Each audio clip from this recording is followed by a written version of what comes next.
Good morning, church. Welcome to those who are joining online. My name is Gary Lepine, and I am a member here at Bow Valley, and I have the pleasure of bringing some words to you today. Back in February, I also had the opportunity to bring a message, and I brought it on the message of work, and what work, I thought, means in God's kingdom and for us. And as just kind of a recap, I thought I would just share some of the highlights of that because it translates into what I want to share this morning. I suggested that in God's story, we are both gardeners and kingdom builders. That what God intended, that as he created his garden and then expanded that obviously into the world, that part of our responsibility is to care for that creation. That an ongoing task is to be actively involved in God's work and in his world and to bring good things into that.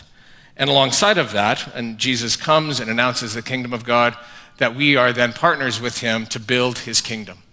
That we are part of, our work isn't just a means of support that we often think that it is, and obviously it is to some degree, but it's also a means of making a difference in our world. That's really what it was about.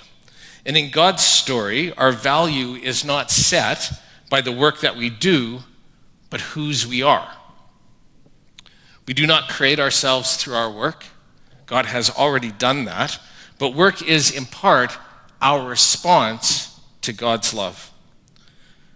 And this happens throughout our entire lives, even into retirement, for those of you who asked. I had a few conversations afterwards thinking, I'm retired, I should be off the hook, but sorry, it didn't work out that way. A balance in work, I think, is very important. It's not everything. It's not, and I use the quote, it's not, usually when we talk about work, people are like, oh, it's horrible. And so work wasn't meant to be demonized. It's not the worst thing in the world, and it's also not the most important thing. That there's a balance that needs to happen in understanding our work as we do it, as part of God's kingdom. And I also suggested at the end of the message that a key part in striking that balance in work is to firmly believe and practice that there is time and a place and a need for rest and relaxation. And I made the comment at the end of that sermon that was a thought to be developed another day. Well, it's another day. And we are here, and I thought this take the opportunity to have a conversation about rest. And I thought Rest in Peace was a great title.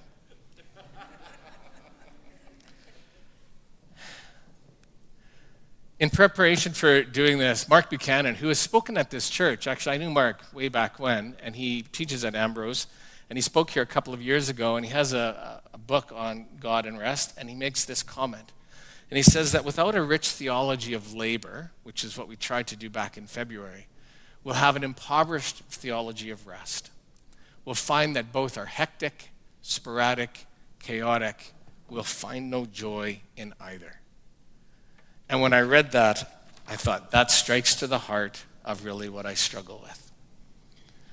That not really appreciating what it is I do on a daily basis doesn't give me the opportunity to not do it well. And so what I thought I would do is just share some thoughts from the biblical text in God's story and then some personal reflections for our morning. So kind of continuing the idea, I think there are some thoughts from God's story on rest. And the first place where we find this is in that same Genesis account that we used when we talked about work. And at the beginning of chapter 2 in Genesis, we find these words. So the creation of the heavens and the earth and everything in them was completed. On the seventh day, God had finished his work of creation, so he rested from all his work. And God blessed the seventh day and declared it holy because it was the day he rested from all his work and creation. What is happening here? I remember as a kid, I did not understand this. I'm still not sure I entirely get it. Was God tired? That didn't make any sense. I appreciate a good nap as much as anybody, but I just didn't understand that God would need to take a nap.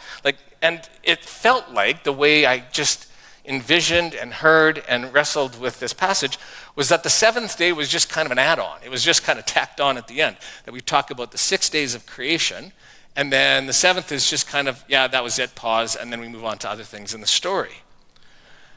But as I have wrestled with this and read through this and prepared for this and studied this and really kind of grappled with all of this, found out that I have missed a great deal of stuff in these verses. And I owe a great deal, like when I was growing up, the Sabbath, which in our world was Sunday, which meant not doing things, was typically how that played. I mean, some of us are old enough to remember. Remember the stores were not open on Sunday? Remember this? Like there's nothing open. Like so there was nothing to do on some level. And this was kind of how, it kind of infiltrated all of our thinking about this. But as I have gone through this, some other things have emerged. And one of the authors in particular that I've really appreciated is a guy by the name of John Walton, who's an Old Testament scholar who does an awful lot of work on the first 3 chapters of Genesis, and he has opened my eyes to a number of things. But he actually raises the idea that the seventh day is anything but an add-on, but it's actually the culmination, it is actually the pinnacle of God's creation. It is the point of why God created. It is the fulfillment of everything. It was the purpose for the first 6 days was so that he could rest. And the illustration that he uses, that I really have come to quite like, is the difference between buying and building a house and creating a home. So if you've ever moved into a new place, you know how this goes. There's a great deal of work that goes into finding a place, maybe having it cleaned, bringing your stuff in, sorting boxes, moving. It's all the stuff that creates. But once you get it settled, once you kind of get things arranged, once you get the pictures hung, which is usually years later, but nevertheless, somewhere along the way you have that moment when you go, this is where I live. This is my home. This is where I reside. Maybe it's sitting in your favorite chair. Maybe it's just, having a look around and going, we're in. This is home. I live here. I function here. I enjoy life here. I do life here. And what Walton suggests is that is essentially what is happening in the creation story, was that, and there's lots of details to it, but God goes through very important pieces in all of the 6 days. But then in the seventh day, it's not just an afterthought. What he does is it's God taking a step back and going, this is good. This is where I reside. This is our place to live and flourish and function and enjoy God's peace. And when you approach it that way, it just opens up amazing things to think about. That rest wasn't intended to just be an afterthought. It was our purpose. It's why we were created, to live in God's presence, to enjoy his blessing, to enjoy the things of creation, which surely radically differs from how I viewed Sunday when I was growing up. I remember this conversation with my mom, because I was wondering, what's heaven going to be like? And because I had this picture, and I remember the comment was, well, we get to worship God all the time. And sorry, Pete, James, worship leaders, that didn't sound like a lot of fun to me. I'm sorry, because all I could picture was sitting in church all day long, all life for the eternity. Are you kidding me? There's got to be more, right? And so I'm thankful. I think there is. And this is part of it, where God is saying that there is more to the story. This actually continues on further. And there's numerous verses throughout the entire Bible that stress this idea. Just one more idea before we move on to the next. You can see it in the cycle of life laid out for the people of Israel throughout the entire Old Testament. God promises, and it's fascinating when he said, I will give you land, you will have rest in the land. That phrase gets used numerous times throughout the Old Testament. And again, it's the same idea. That when Israel was in the land, it wasn't that, okay, all your work and labor and everything's done, you can just, leisurely naps, all of that. It was, no, you rest in the land, you enjoy it, you live in it, you're productive in it, you enjoy its fruits and its blessings, you enjoy that peace that comes with it. And notice, and this always kind of, and it just, again, new appreciation for this. If you read through the Old Testament, count up all the festivals and holy days that the people of Israel were intended to follow. Which, when you think about it, is amazing. There are dozens of them for large tracts of time, which is amazing when you think that they are primarily an agrarian culture, right? They live on the land. They need the produce of the land to survive, and they're somewhat nomadic. This is how they survive, and yet prescribed throughout their entire cycle of life are dedicated times to pause, rest, reflect. Wait a minute, I got to get the harvest. No, you rest, you pause, you reflect. It's amazing to see. This carries on into the New Testament. Again, part of God's story about rest.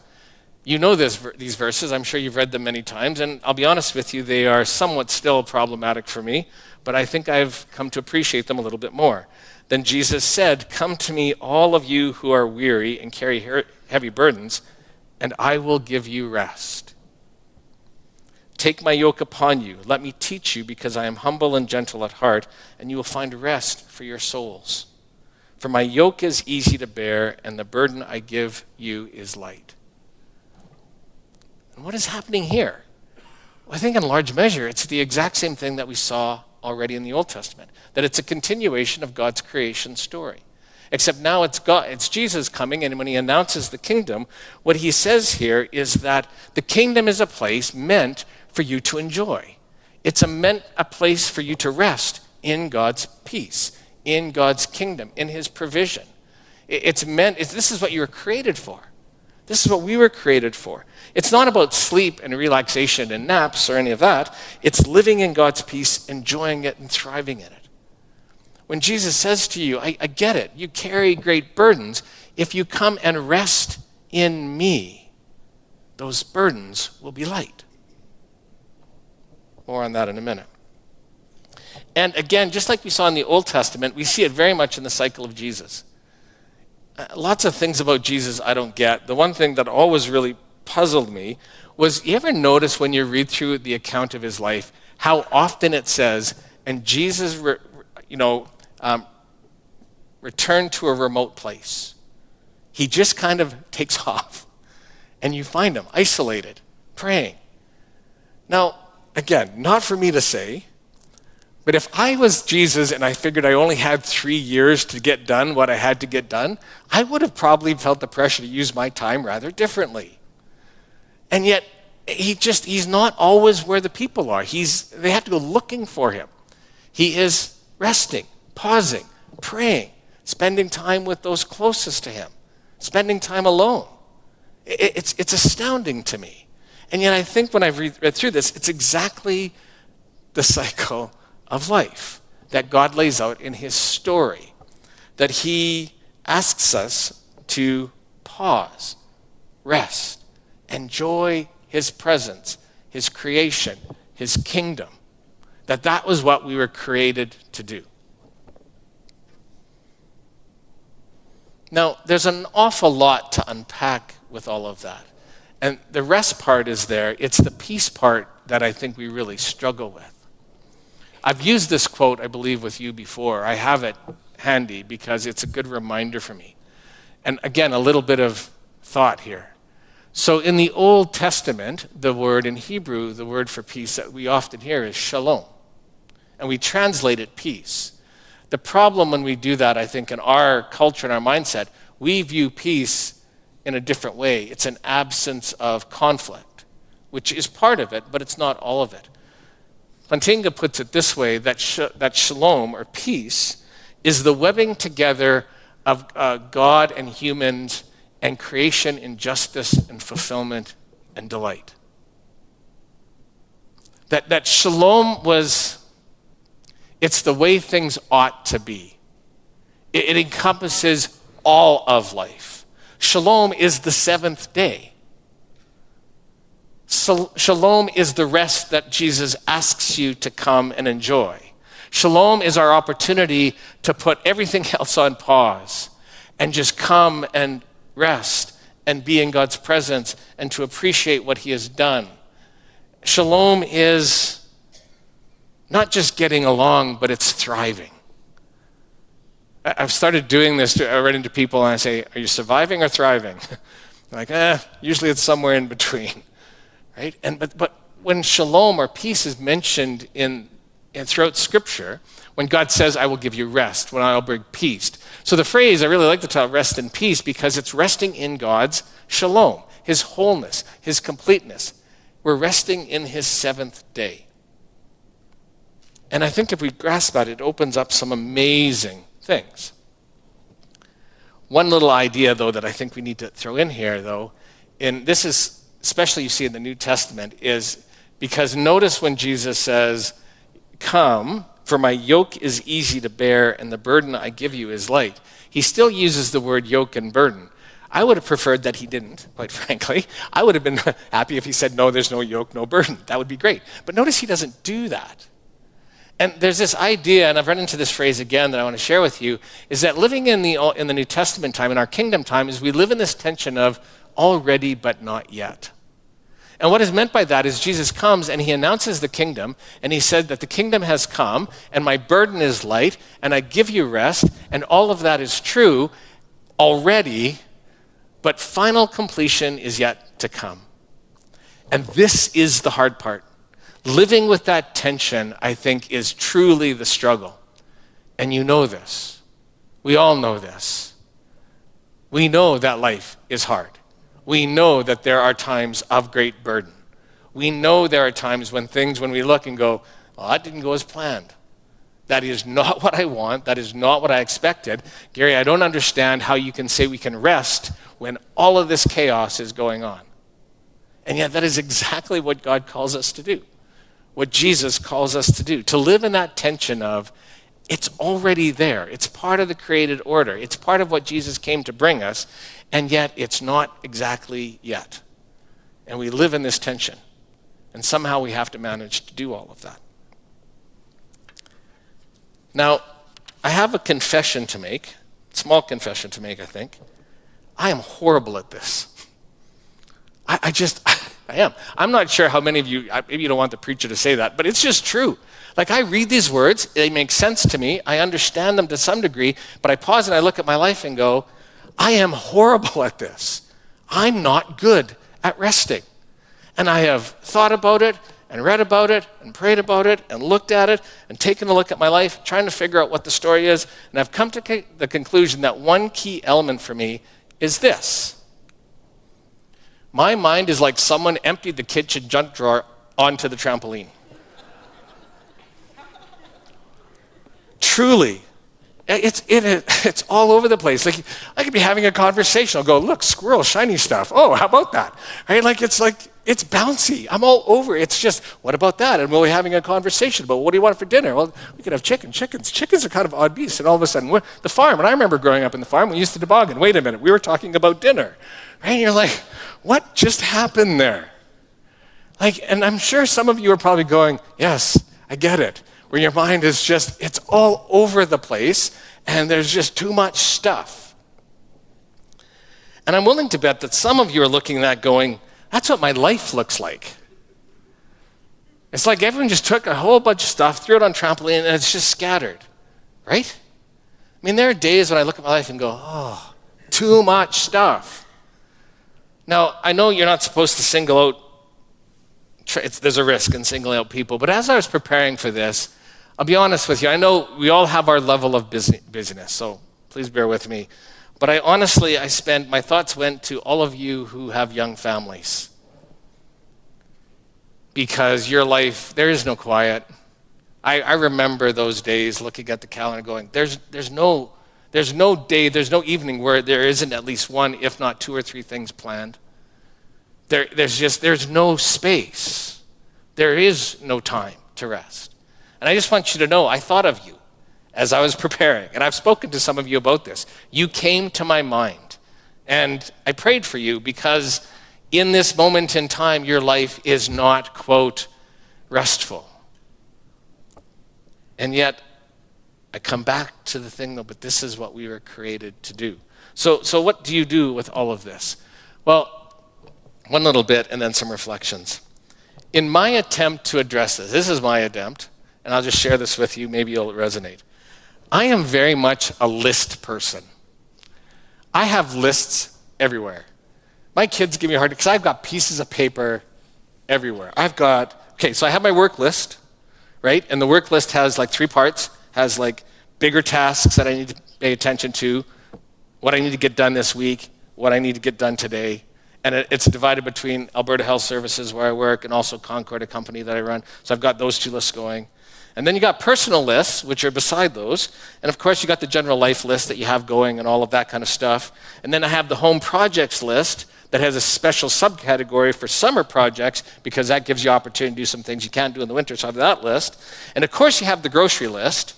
But the grocery list for me is divided at least because there's the Safeway superstore, because those are the ones in my neighborhood. There's that side of the list, and then there's the Costco list, because that's a different thing when you're, gutsy enough to make that journey into insanity, which for some reason I always seem to do on a weekend, which makes no sense whatsoever. But nevertheless, I've got those 2 lists going. And then, of course, you have the holiday vacation list because you're planning ahead and all the things you have to do for that. Right? You with me? Yeah. Now, moment of confession again. Who are my list people? You know where I'm going with this? Okay. But are you truly a list person? Meaning, are you the type of list person that you're about to do a task that'll take you all of about 10 or 15 minutes, but you'll write it on the list for the sheer pleasure of crossing it off? Who? Anybody? There we go. Okay, exactly. Isn't that a great feeling?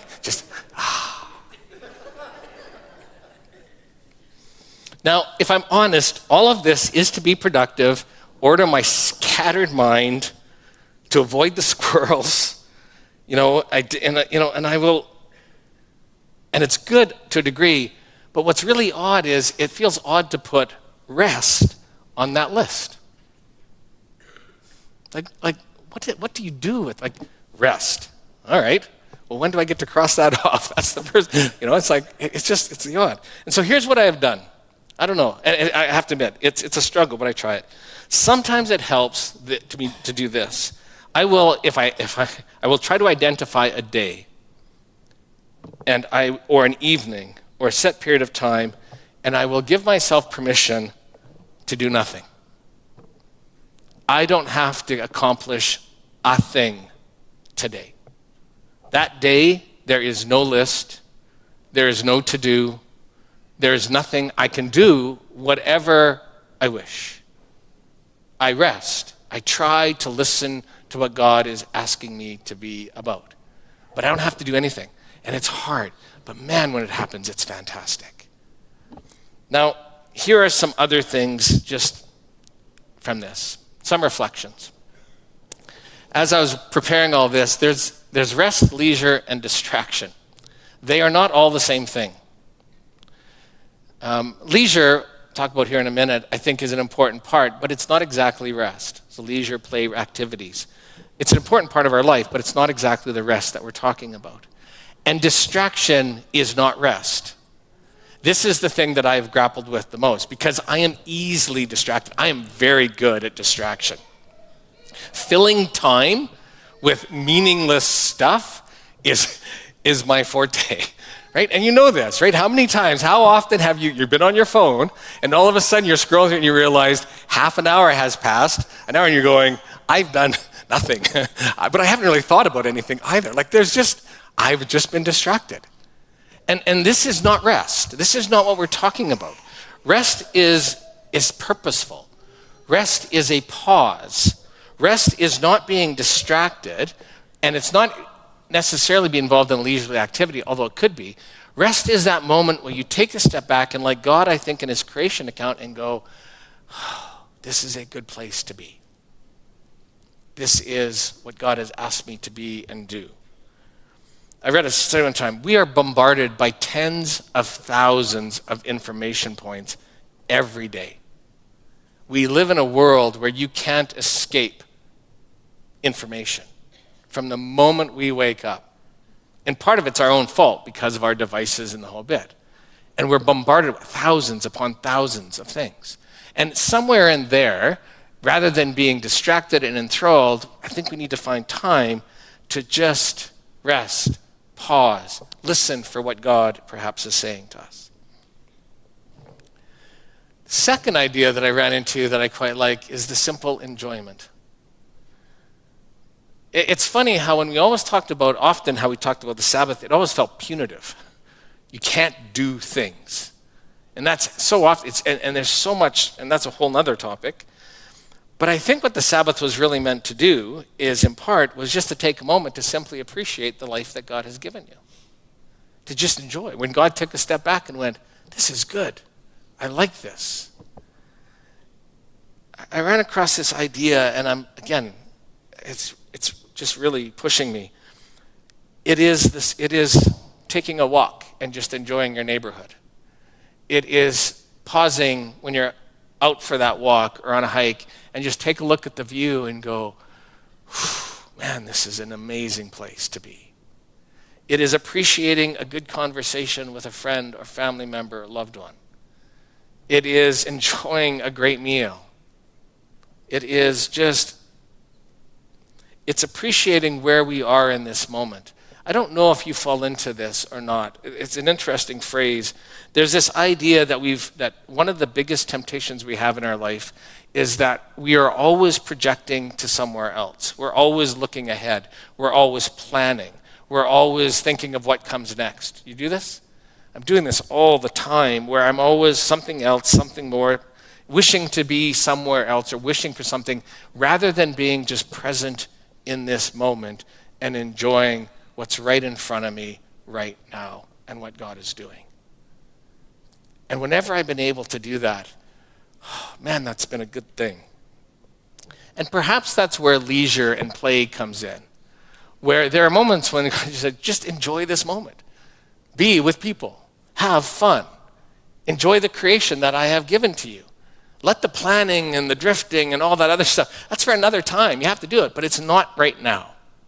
It's just simple enjoyment.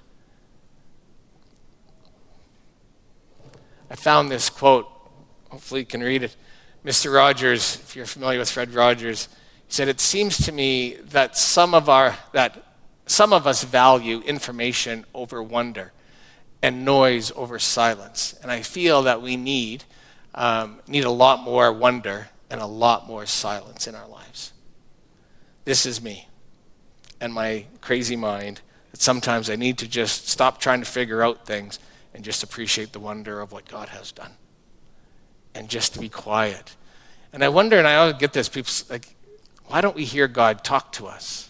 Why don't I hear God in my life? Maybe the answer for me at least is, well, maybe you're just too busy and too noisy to listen and hear. The voice is there, you just don't stop long enough to hear it. Saying no to things means saying yes to other things. And I think this is what rest and simple enjoyment is about. And one last thought, that rest is very much an expression of trust. This, I think, also comes to the heart of the Sabbath. The Sabbath was trusting in God's provision.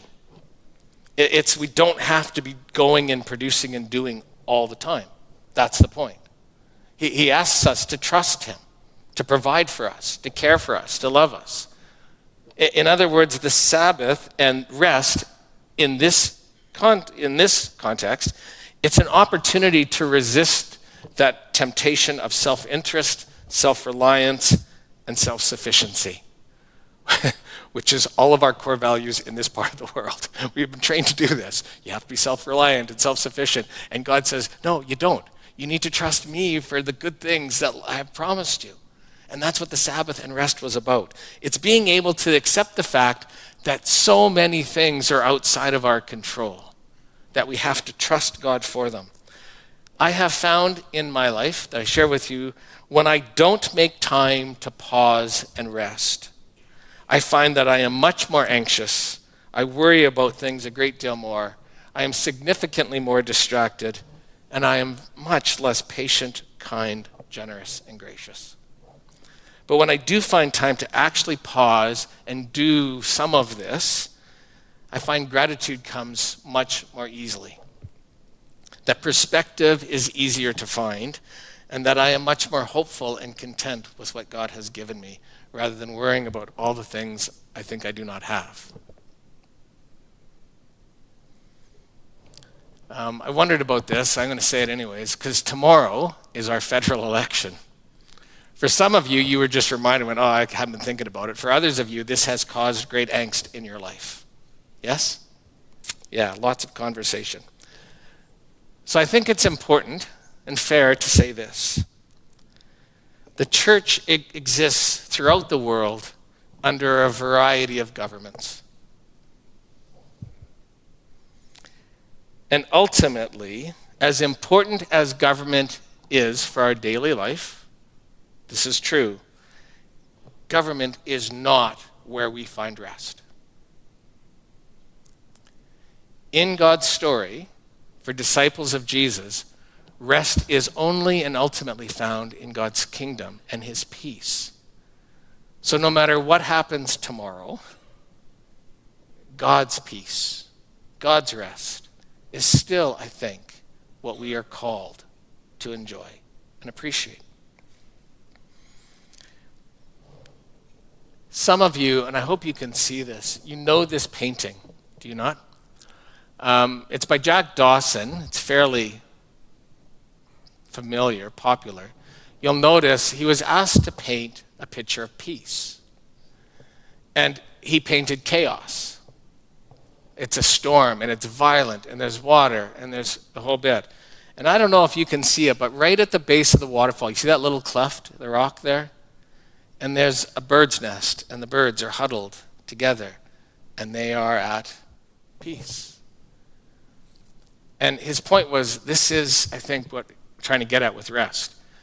All the chaos, whatever your life is at, and I'm not trying to make light of that or belittle. I get it. There are times when you're going, everything out there just feels like it is overwhelming and too much and scary and downright frightening. And yet God's called to say, but right here, pause, rest, trust, enjoy that I am here.